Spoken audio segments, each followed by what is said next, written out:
Ini ya? Ini ya.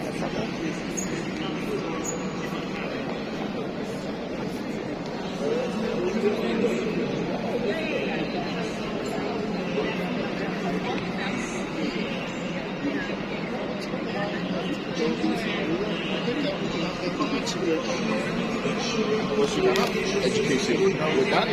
With industry, so that they deliver the right content in the right way to meet the demands of tomorrow's jobs. And so first, let's hear from Shrey. Given all this change, what is the biggest hope and the biggest frustration for you and your peers facing today's job market? Thanks for the question, Luis. For those of you who don't know me, I'm Shrey. I'm the Deputy Manager for the World Bank Group's Youth Summit. The Youth Summit is the World Bank Group's largest annual gathering of youth across the globe. We bring delegates from all over the world to basically discuss and propose solutions to the world's most pressing challenges. We view the summit as a way for integrating youth ideas and perspectives into the World Bank Group's agenda, which, as Luis said in his wonderful primer for us, it's especially pressing with the jobs agenda and the amount of youth that we have here. Really, our goal is to make sure that the demographic dividend actually pays off. That we can empower this ever-expanding youth population and ensure that they are able to contribute to rapid economic growth. So, to answer your question, our hopes and frustrations, I think, go hand in hand. We hope that there will be enough entry-level jobs for us, and we hope that we'll actually get those jobs. So our frustrations would then be the lack of jobs, and perhaps our skills not being what the industry is looking for us, not being a fit for the job. Let's take computer science for example. About 10 years ago, a lot of people were saying that was a surefire way to be employed in the future. Now, people are graduating with computer science degrees and finding that there's not enough entry-level jobs in space. AI has made it such that it is very easy to code on a basic level, and now computer scientists are needed more for the development of AI and higher skills. So there is a bit of a feeling, it seems, that we've been training for perhaps the wrong thing. As we said, over 60% of workers will be training by 2030, but I guess the youth thought, we're getting trained now, we should be getting trained the right stuff. So, in that vein, actually, I may still this. I'd like to ask you guys some questions. First, what is most important to be able to find a good job in your country? And next, or actually, we'll be using Slido as a way to get your responses. I feel like it's a little easier than asking everyone to raise their hands. You can go to the website or scan the QR code. While you are getting set up on that and we see your responses pour in, I'll give some context a bit about these questions. So, as a part of the Youth Summit this year in 2025, we had invited our youth delegates to respond to a survey in which we asked them about a wide variety of affected youth today. Since this, I'll tell you how the youth respondents actually felt about this question, what they responded. Seeing the results come in, it actually looks like you all have a very similar opinion to our delegates at the Youth Summit. Our number one most important thing to be able to find a good job in your country, and next up, formal education and strong technical skills, but it seems like we have a pretty solid lead for personal connections. I'm going to go ahead and move on to the next question, which is, where can young people best learn the skills needed for today's labor market?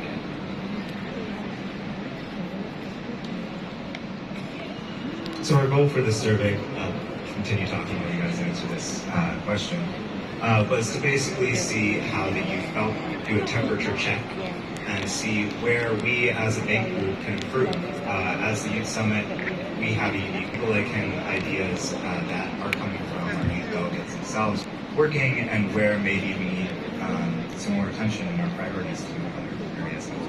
And it looks like from you all, the overwhelming majority are saying practical work experience is the most important for learning the skills needed for today's labor market. So it seems like we're pretty aligned with what the youth respondents said on our survey.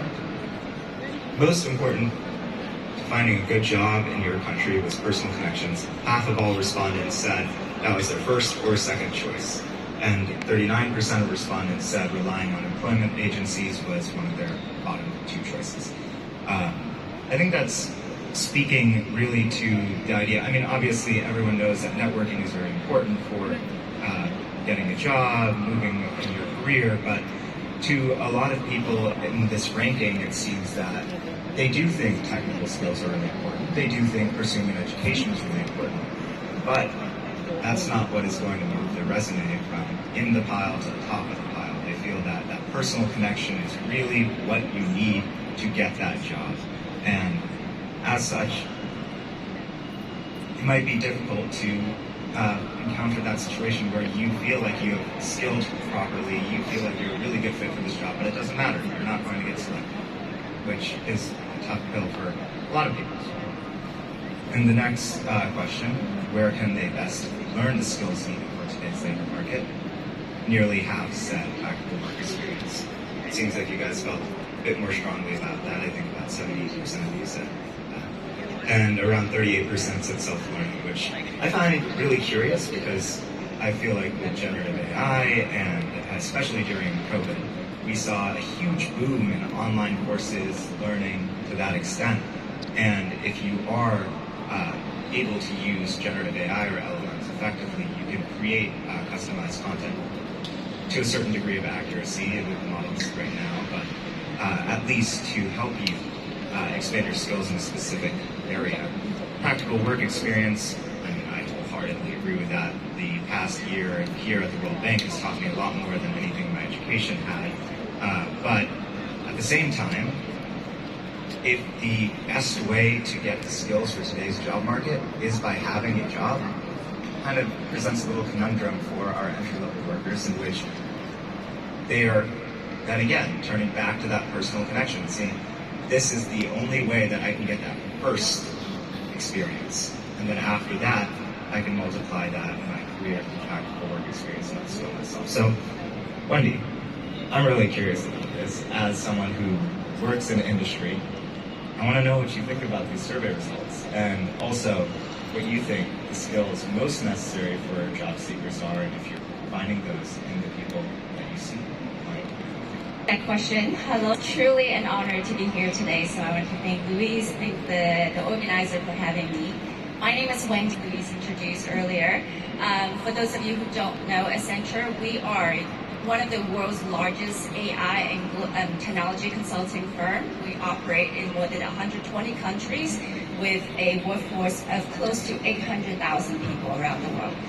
So at Accenture, I wear multiple hats, just like many of you. I have a role as a global lead for our AI for Good initiative, which is a partnership between Accenture and the United Nations. And I help lead the development of some of Gen AI solutions for our AI for Good partners.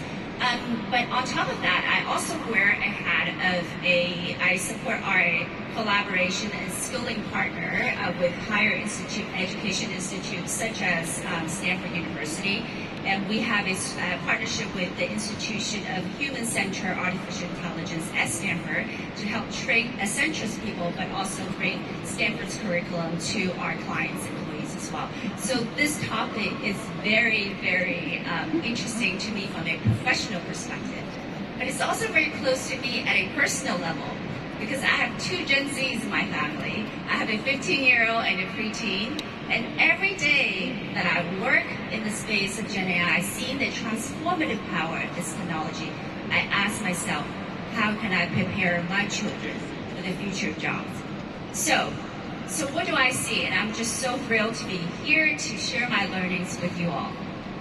I want to highlight 3 things that I have learned by working in this space.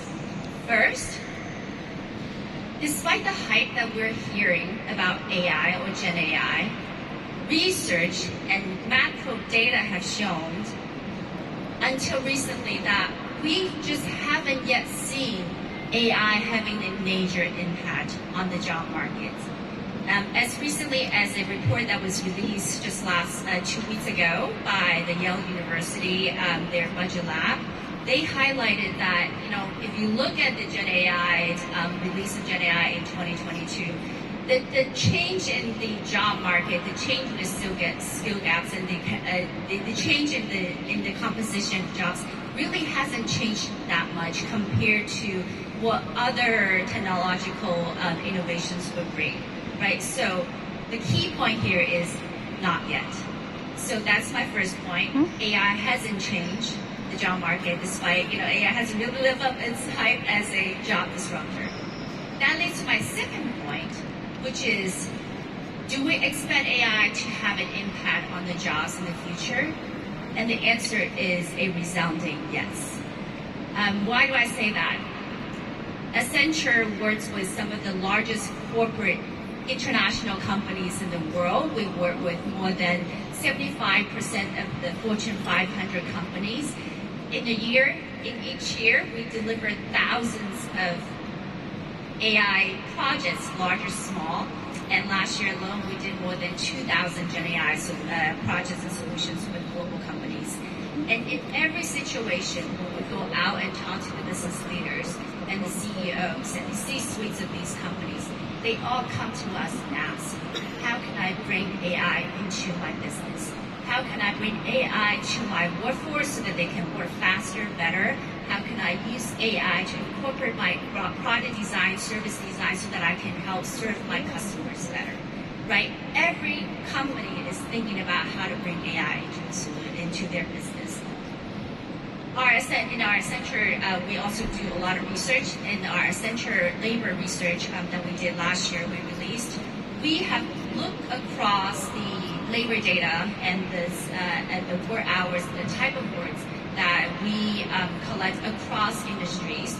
And our research has shown that we estimated more than 40% of the work hours in the knowledge workforce will be impacted by AI.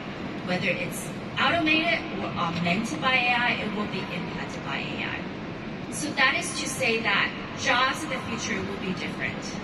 And I think a quote from a Stanford professor who's a radiologist himself and also a director at the AI, Artificial Intelligence for Medical Image, this quote sort of sums up really well. So, as you all know, computer imaging has advanced tremendously, and even several years ago, there were people predicting that AI will be replacing radiologists. So Professor Curtis Langlock, who's at Stanford, was asked the question, will AI replace radiologists? And his answer is, AI will not replace radiologists. However, radiologists who uses AI in his or her jobs will replace those who don't. So that sums up how AI will impact and what it means to work in the future, sort of jobs in the future in the age of AI. So that brings me to my third point, which is, what are the skills that we need to be mindful of as we prepare our youth for the future? And I don't think we need to kind of question that AI literacy will be a critical, what I even call a table stake in terms of our talent development. What do I mean by AI literacy? AI literacy meaning with a given job, can the individual know what are the tools out there, what are the AI tools out there that can help you do your job better, faster, but also what are the shortcomings of each job so that you are aware of the pitfalls, right? So that's what I call by AI literacy. And more and more important, we need to help our youth build those skills in order to prepare for the future. But just as important, I would say that soft skills, as interesting as it may be, are even more important in the age of AI. So what are the soft skills that we need to have? Soft skills such as critical thinking, where you can take a complex problem, break it into smaller pieces, knowing which piece you can farm out to the AI agents to do the job, which piece you need a human in the loop to perform the process, perform the task, but also how do you evaluate the outcome and the work product of the AI so that you are aware that the result is what you need and it fits with with the facts on the ground, right? So those critical thinking skills will be even more important in the future of jobs. Another piece is human connections and that communications and leadership skills. We need to help our youth develop those communication skills so that you can effectively communicate the results of the AI recommendations and solutions. You can effectively galvanize people to work towards a common goal. And those skills will not be easily replaced or augmented by AI, and it will become even more important in the future of jobs. And so, but lastly, it's not really a skill per se, but more of a mindset, of a character that I think we need to continue to develop, which is lifetime learning, the characteristic of resilience and growth mindset. I'm from China, so in Chinese there's a term that says 活到老学到老, which means you live until old and you learn until old. So that kind of lifetime learning mindset will be critically important in the future of AI. So those are my learning and insights. I'm so glad that I can share here with you all. So next question, Louise. In light of all the learnings we have, what are some of the policy implications that you can see, especially education policy implications of this? So thanks for very thoughtful sets of comments. And obviously, sort of, EdTech and AI are revolutionizing education. And on one hand, I think that the power of technologies to really serve those kids that currently, for a variety of reasons, whether it's because they're in conflict-affected areas, because they're in overcrowded classrooms, because they have special needs, technology can support their learning and can open up opportunities for them. Also, technology has the great power to support learning for all children. Increasingly we see, for example, AI applications where they can assess a child's oral reading fluency and being able to identify the types of patterns that child has difficulty with, and then provide sets of exercises that sort of address that child's particular needs, and then can feed that information into specialized practices for the child, but also support the teacher to have a lesson plan that is appropriate not only for the child but for the classroom as a whole. And it can support teachers in being able to do administrative work, or being able to support teachers in giving them feedback as to sort of the type of work that they do. And so all of that is really truly sort of the great power of technology, and we'll see more and more of those applications being mainstream into not just high-end classrooms, but the regular classrooms. Which brings me to the notion of it's really important that technology can be an equalizer, but we have to actively, through policy, ensure that those opportunities are available for all children. And so having policies that support the appropriate use of technology, the access to technology are critical, so the benefits are reaped by all. And so now let me open it up to the floor for questions and answers. And yes, let me just see here. Just one quick comment. The issue to all is